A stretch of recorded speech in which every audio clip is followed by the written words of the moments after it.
এই চাচার প্রতিভা দেখে সত্যি অনেক কিছু বোঝার আছে, অনেক কিছু ভাবার আছে, অনেক কিছু শিকার আছে, অনেক কথা আছে যেগুলো আসলে সমাজের সাথে অ্যাডজাস্ট হয়ে যায়। স্যার মাফ করে দেন একটা বাড়ি, আমি হলাম বাগারপাড়া কোম্পানি দিয়ে স্যার। বলছে তখন মাফ করিব, টাকা লাগবে 3000। বলছি আমি আর আসবো না, আজকে আইসি বাইসেন্স। বলছে তখন বের করো তো ড্রাইভারি লাইসেন্স।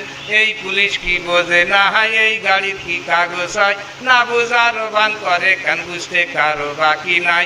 গাড়ির নামে মামলা দিবে আমারে দেখাইছে ভয়, বিষে বিষে না পাইয়া ডিলারকে করেছি ফোন। ডিলার সাহেব ফোন করিয়া পাঠাই দিল আর একজন নেতা গোতার কোনো কথা তারা নাকি মানবে না। স্বরাষ্ট্রমন্ত্রী আসিলেও গাড়ি নাকি ছাড়বে না।